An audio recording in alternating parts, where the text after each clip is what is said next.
Natalia, my 11-year-old daughter, is an amazing child. She's smart, funny, tall and beautiful like her mom. But she's also quirky. And one of her quirks is that she likes to smell people. Yeah, she likes to smell people. For example, every day when I get home, she runs to me, hugs me, sniffs, and says, "You smell like papi." Now, papi is the proper term of endearment in Spanish for father. It's the equivalent of daddy. My daughters are Latinas, and although they are English dominant, we speak English at home, they are banned from calling me daddy. I'm no one's daddy. I'm a Latino. That means that I'm a papi. So when she says, "You smell like papi," she's saying, "You smell like my dad." And I say, "Good, because I am your dad. It's good that I smell like him." And I have asked Natalia, why does she smell people? There's some people get, angry. It's uncomfortable. And she has told me that everybody has something special. Everybody has his or her own aroma. It's true. Everybody has his or her own peculiar traits. And even biblical characters have traits. When you go to the Bible, you can take, for example, the Apostle Paul. And you can think about, what was his main character trait. And that is a very tough question to answer, because all this distance that we have between us and the apostle and us, is very difficult to assess. But when you read the Bible, you can get with a hypothesis. And this is my hypothesis, my hunch. I think that the main trait of the apostle was that he was a zealot. He was a zealot before and after the Damascus experience. In our therapeutic society now, we don't call them zealots, we call them obsessive. Simply because he was so driven. And I propose that Paul was a zealot. Before the experience of Damascus, his zeal led him to persecute Christians because he considered them a very dangerous splinter group. People who were preaching a heresy that threatened the faith in the one true God, the God of Israel. And after the Damascus experience, then he gave all for Christ. Everything. And he faced dangers from rivers, robbers, my people, and Gentiles. I faced dangers in the city, in the desert, on the sea, and from false brothers and sisters. I faced these dangers with hard work and heavy labor, many sleepless nights, hunger and thirst, often without food, and in the cold without enough clothes. Danger. But the problem with driven people is that they tend to clash with normal people. Because they're so driven that they don't see things that for other people are evident, It's like, what? You need to sleep? Why? We have work to do. Going home now, only after 12 hours of work? Tell your family to wait. Or, yes, Johnny, we just finished a task. That means that it's time to begin another one. Not going home. You see, driven people are like that. And Paul clashed with a lot of people.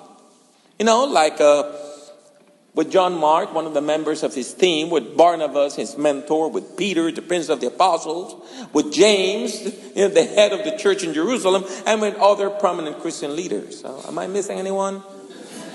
Oh, yeah, he had, disagreements with the Galatians and the Corinthians and the Philippians. And you have all them preachers who were telling people, Christ is not enough. You have to become an ethnic Jew and be circumcised and obey the law in order to be really saved. Paul wasn't an easy guy.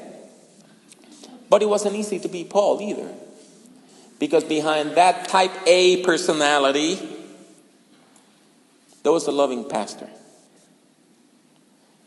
Somebody easily wounded by rejection. Particularly rejection from those that he loved so much and that he served with such devotion.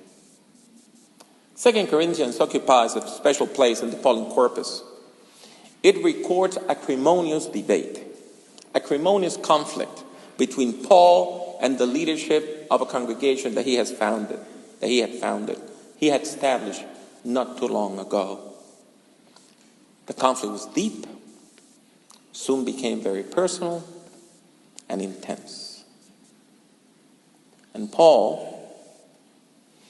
faced adversaries in Corinth, people who minimized all his contributions and maximized all his shortcomings. And the accusations were vicious. He has no authority and no credentials. He's not qualified for ministry. The real apostles have no confidence in him, and they don't support his ministry. His letters, those are really tough. But when he's with us, he's preaching and teaching, it's worthless. In many ways, his adversaries labeled him a loser, an errant preacher of a faulty doctrine, endorsed by no one, a lone wolf in ministry, who did not have the spiritual gift to be a real apostle. And I know, you don't have to say it out loud. If you have been in ministry for a while, all these things are a bit too close for comfort. Why? Because only those we love can hurt us. And those we do love do hurt us. Time and again. Why do we get hurt so often? Because we love ministry. Because we love our churches. Because we love our parishioners. We want what is best for them. We want to guide them to new spiritual heights. We want to keep them from harm. We open ourselves. We're vulnerable. And conflict arises. And when conflict arises, we want to avoid confrontations. Most of us would prefer to clean our desks before engaging in another church fight.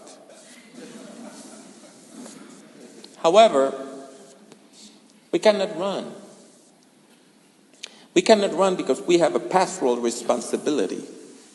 In order to help people grow in the faith, we have to respond to conflict. And we have to respond to conflict in a sensible way, with sensible answers, even to vicious attacks. Because our answers should be aimed at blessing our parishioners, transcending conflict, and fostering spiritual growth. So, what is the appropriate pastoral response when somebody in your church calls you a loser? You don't want to hear mine. After all, I'm a Latino, you know. And you don't want to get no Puerto Rican, angry. But let us read Paul's answer. It's very creative. When you read the second chapter and the third chapter of 2 Corinthians, this is what he's saying. Loser? Yes, you're right. I am a loser.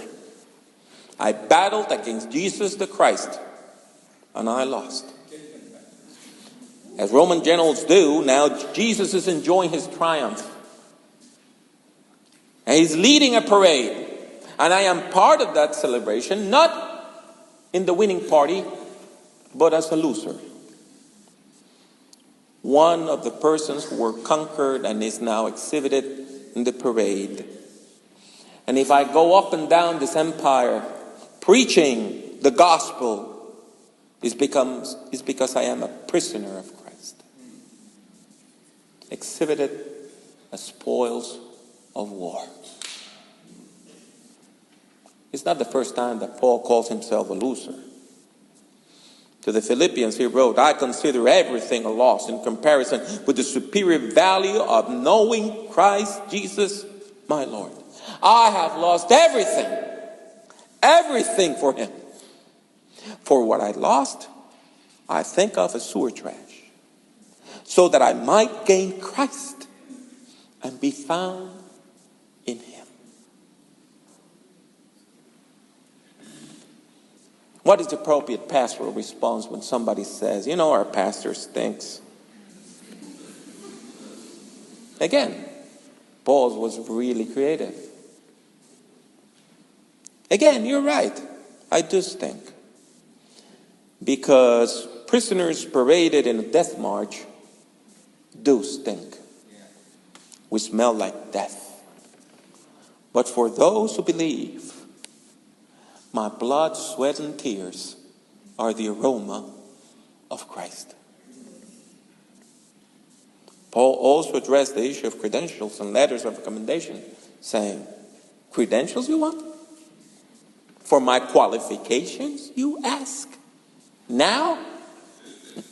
You know me, and you know that I opted out of the patronage system. I work for no one. I'm a tent maker. I make my own living. I owe nothing to anyone.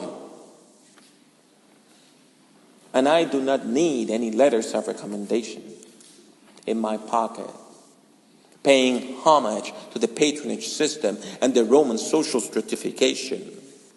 I don't need that. You know why? Because I have plenty of letters. I have plenty of letters. You know where are they? In you. In your hearts. You are my letters of recommendation, written by God in your hearts, in fulfillment of Jeremiah's prophecy. I will put my instructions within them and engrave them on their hearts. If you now are believers, it's because I preach the gospel. That is my recommendation. You validate my ministry. You provide the proof of my qualifications. It took some time. It took some time. Conflict takes time to be solved. But eventually Paul's teachings prevailed in the controversy. How? Because instead of responding violently to violence, he had a sensible pastoral response. And that sensible pastoral response transformed conflict into an opportunity for spiritual growth and pastoral care. Thanks to his pastoral answer to the attacks, the Corinthians embraced the apostle again. And they rejected the troublemakers, so much so that Paul had to intercede in favor of the troublemakers, so that they may not be destroyed by the anger of the Corinthian people. But conflict hurts, and it hurts so bad that God decided to leave a record of this acrimonious conflict to comfort all pastors who face conflict. And that means all ministers.